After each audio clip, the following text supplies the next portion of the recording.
Das Archiv des BR-Fernsehens. Hier lagern Filme aus über 6 Jahrzehnten, teilweise noch auf alten Filmrollen. Eine der ersten BR-Sendungen war die Reihe Abendläuten. Von 1955 bis 1961 filmten Kamerateams in ganz Bayern. 1956 auch in der Oberpfalz in Perschen, heute ein Stadtteil von Nappburg im Landkreis Schwandorf. Keiner hat die Aufnahmen seitdem mehr gesehen. Digitalisiert nehmen wir den Film nach 70 Jahren wieder mit nach Perschen. Wie hat sich der Ort verändert? Finden wir noch die alten Häuser? Und was ist aus den Alten und Kindern von damals geworden?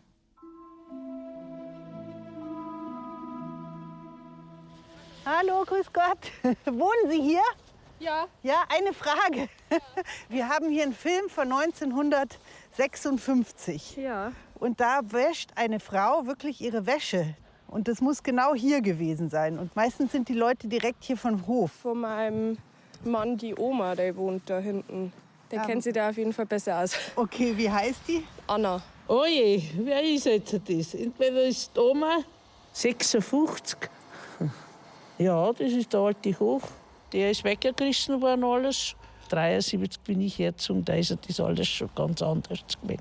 Schöllhaus, das war auch nicht mehr ist. Oben bei der Kirche.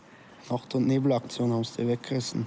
Da sind total viele Schüler drauf. Wer Wenn ist der dann Opa? der Opa, aber der ist schon verstorben. Höchstens die Schwestern. Die würden sich sicher total Das freuen. sehe ich bald, wie ihr noch, gell? Die kann das schon sein. Grüß Gott! Hallo! Also Sie sind die Erna, geborene Süß. Und jetzt Erna? Lindner, das ist doch unser Opa. Ja, der ist ein Zimmermann gewesen. Mein Uropa ist das. Ja, Wer hat der geheißen? Sebastian? Michel. Michael. Michel. Grüß Gott, wir haben ja nicht fotogen. Ja, schön, dass Sie gekommen sind. Sie sind die Christa, geborene Süß. Und jetzt Christa? Kinder. Ja, Gottes Willen. Das kenne ich auch noch. Wir haben da in dem Bach gewaschen. Im Bach haben wir gefeit drin. Bei der Eiskälte. Ja, das ist nicht anders gegangen. Ja, genau. Das Flodern, ja. Ja. Flodern. Wedeln. Oh je. Das ist die Oma. Unsere Oma. Das war ein Herz und eine Seele. Schon interessant. Aber die hatte ja. irgendwas mit dem Auge, oder? Ja, der hat ein Glasauge drin gehabt. Ja, das war dann immer ein bisschen kleiner wie ihr Originalauge. Früher ist ja der Klee mit der Sengst gemacht worden, das lange Gezwirlere. Und dann haben sie eine Gleichschneidmaschine gehabt. Und vorne hat man dran müssen, dann ist das so kurz rausgekommen. Und da ist ein Stuhl zurückgefallen und ist damals unserer Oma ins Auge eingefallen. Und dann hat sie das Auge verloren. Ja, Rosina. Rosel haben sie gesagt. Ja, ja. Und haben wir auch viel gelernt von der Oma. Wir haben ja am Hof schon frei mitarbeiten müssen. Wir haben im Haushalt mitarbeiten müssen. Als Kinder. Als Kinder. War eine schöne Zeit. Die zweite Frau vom Uropa, oder? Ja. Also die erste Oma, die ist ja ganz früh gestorben. Im Kindsbett, oder? Ja. Ja, einen Zwilling gehabt. Und da ist dann der gestorben bei der Entbindung. Und es waren 3 Söhne da. Unser Papa, dann war der Onkel Hans, der gefallen ist. Dann war der Sepperl, der ist gestorben mit Nei an Blinddarm. Ich glaube, den haben sie sogar mit Kommunionanzug Ja. beerdigt. Früher war halt der Blinddarm noch nicht so Routine. Das sind auch Schicksale, gell? Ja. Also der war auch im Ersten Weltkrieg. Der war im Ersten und im Zweiten. Er hat 2 Weltkriege überlebt. Ja, der überlebt. Und eigentlich 4 Kinder. 4 Kinder verloren. Und wie ging es Ihrem Opa? War der davon gezeichnet? Der war so beschäftigt mit Latters Arbeit, dass das mal nicht alles vorbeigegangen ist. Das ist jetzt eine Schule. Ja. Das ist doch der Seeham. Ach, Gottes Willen. Ja, er hat schon streng sein können, Sachsenzucker. Da hat es ja noch Tatzen gegeben. Und ein Baum haben noch überlegt, die kriegt noch Einsprügel. Mit dem Hosel noch Steckerl. Das waren Zeiten. Da meine Kinder nehmen es mehr. Sagt mir nichts, das müsstest eigentlich du noch kennen. Das bist du? Ja. War sie denn eine liebe Schwester immer? Ja, wir waren so zwei Reihen manchmal in der Wohl, aber das hat sie alles wieder gekriegt. Ja. Und wer ist das? Nein. Das ist doch Dresi. Schnell der Dresi von Huldorf. Dresi lebt noch und der wohnt am Wössenberg. Okay, dann müssen wir die noch besuchen. Ja, ja, freilich ist das, Tante. Ja. Theo Süß findet ihre Nummer heraus und kündigt uns bei Theresia Schmal für später an. Schmalriesi. Ah, der Edelmannsbahnhof. Oh, meine Güte. Gottes Willen. Das war der größte Hof, Ja, ja. das ist der größte Hof gewesen. Und das wird Kattel sein. Das ist Kattel. Gell? Ja, geil. Das ist süß, gell? Du hast das noch kennt. Die Schwester war das vom Edelmannsbahn. Die haben Na, die erste Edelmannsbayerin Der ist ist doch ja verbrennt. verbrennt. Der ist verbrennt. Bachhofer. Da haben sie sie Misthafer geräumt, das stimmt. Die haben ja da eine offene Rostkugel im Haus drin gehabt. Und da hat die nicht was eingeschüttet. Ja. Und hat sie das Brennen angefangen, gell? Da hat es jetzt erwischt. Das Weil haben sie sie da gesagt. mit Wasser nicht löschen können. Ja. Dann haben sie sie Misthaufen, dass das Feuer erstickt quasi. Der ist aber dann trotzdem gestorben. Also das muss der Michel sein, vom ganzen Ding her, vom Gei, das ist der Hofbesitzer gewesen. Der ist ja schon bald drauf umgesiedelt, in die 50er Jahre. Die haben sich doch alle erweitert und die Stallungen waren einfach alles so eng. Und unpraktisch. Ja, das Und dann haben die Maschinen gekommen, auch hat das auch in den Häfen nicht mehr so funktioniert. Durch die radikale Veränderung der Landwirtschaft wurden fast alle historischen Bauernhäuser in Perschen abgerissen und neu gebaut. Nur der Edelmannsbauer siedelte aus dem Ortskern aus und sein altes Anwesen neben der Kirche blieb leer. Zum Glück, denn so hat sich eines der kostbarsten Kulturgüter der Region erhalten. Heute gehört der alte Edelmannshof zum Freilandmuseum Oberpfalz. Trotz Winterruhe ist Leiter Tobias Hammerl spontan gekommen. Auch er möchte gern den alten Film sehen, von dem er bisher nichts wusste. Wow, das ist ja sogar strohgedeckt hier. Ja. Also was sicherlich aus unserer heutigen Sicht das Besondere ist, das ist dieses Ensemble, das es hier erhalten hat, nämlich bestehend aus einer romanischen Kirche, einem ebenfalls romanischen Beinhaus und der ehemaligen Pfarrökonomie. Im heutigen Bestand um 1600 auch noch wunderbar gelegen an der Naab. Und dadurch, dass hier um 1500 die Pfarrei wegverlegt worden ist, fiel das sozusagen in so eine Art Dornröschenschlaf und wurde nie verändert. So, genau. Aber es sind halt Reste, weil der Film an sich ist nicht mehr vorhanden. Ah ja, das ist ja cool. Ja, der Mist fermentiert, das ist auch ganz wichtig, damit man dann auch düngen kann. Man sagt ja immer, der Teufel scheißt immer auf den größten Misthaufen.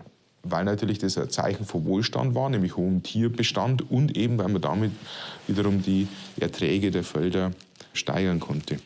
Rutschig war es damals genauso wie heute. Und dann nur in Schlapp. Da ist der Schweinestall, der existiert nicht mehr.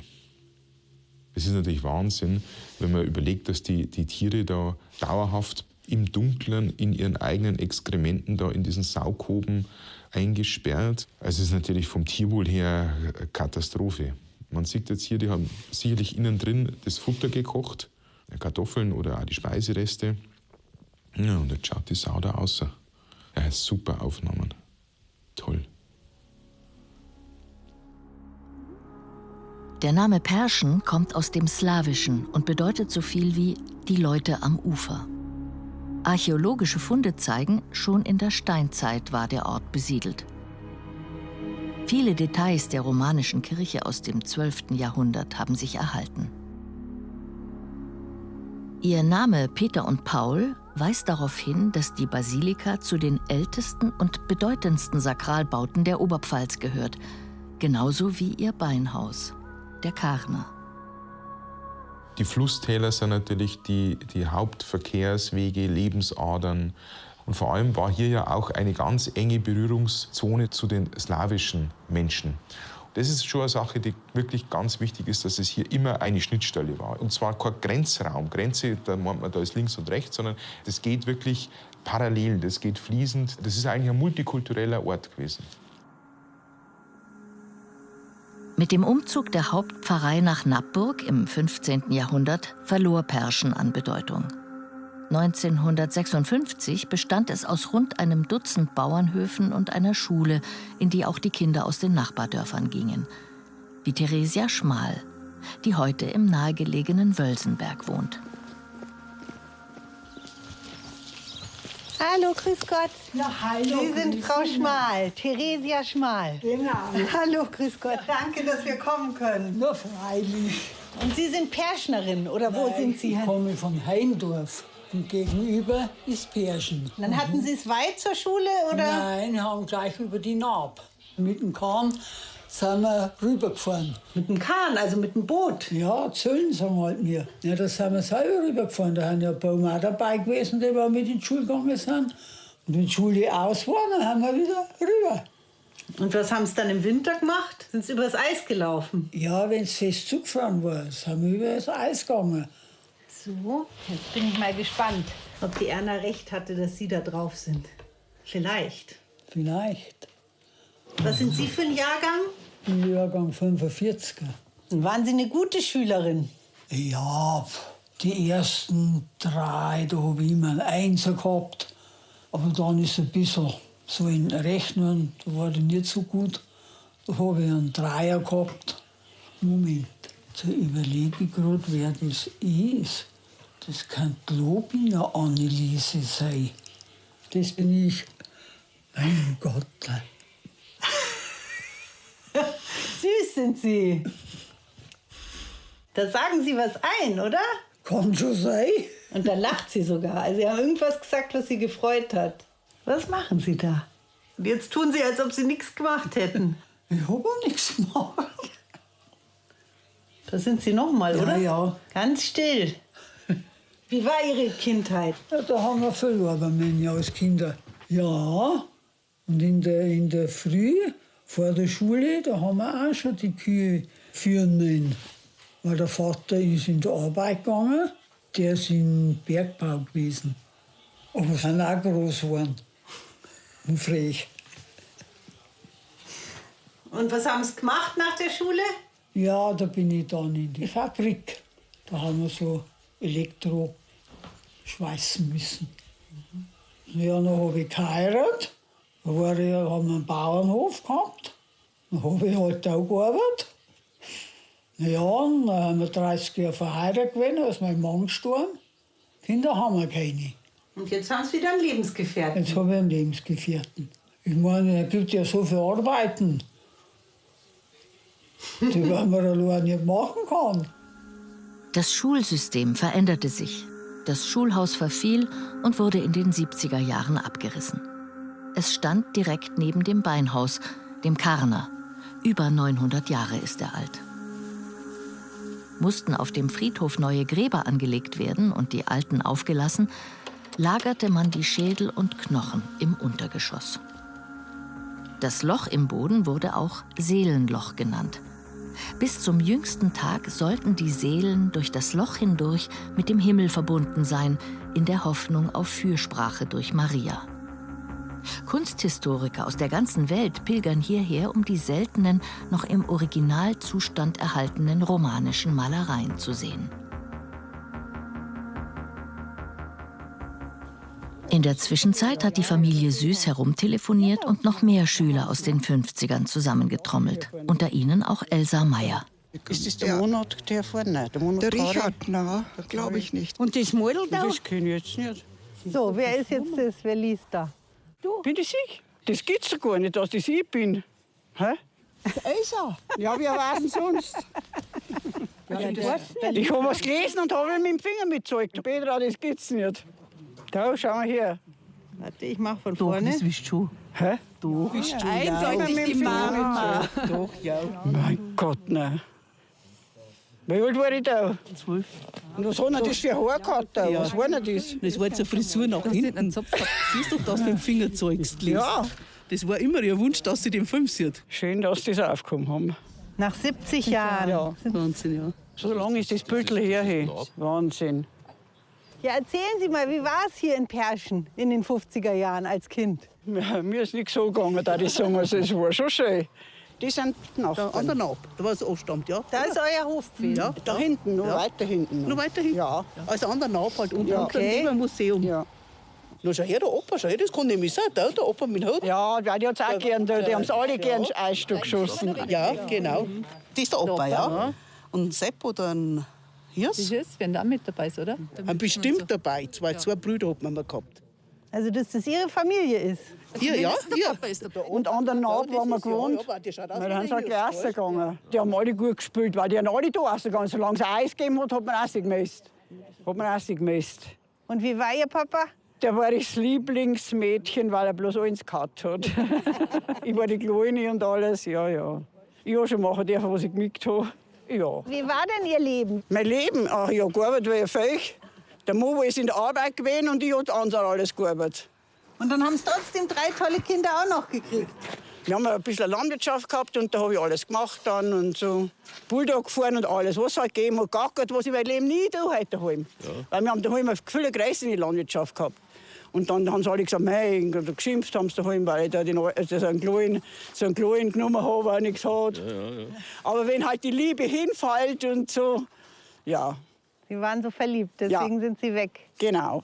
Und schwanger gewesen, sonst hätten sie mich nicht auslaufen. Sonst hätte ich nicht heiraten dürfen. Das ist schon, ja. Das haben wir gemerkt. Wenn du schon mal lesen musst, dass du da was Gescheites daher bringst. Schön, dass wir die Kinder von damals wiedergefunden haben und sie den Alltag in Perschen 1956, die Menschen und ihre Schicksale wieder zum Leben erweckt haben. Jahrhunderte haben hier alle von der Landwirtschaft gelebt. Heute tut das in Perschen kaum einer mehr. Aber auch wenn es nicht mehr mühsam per Hand gemacht wird, immer noch läuten die Glocken von Peter und Paul den Abend ein.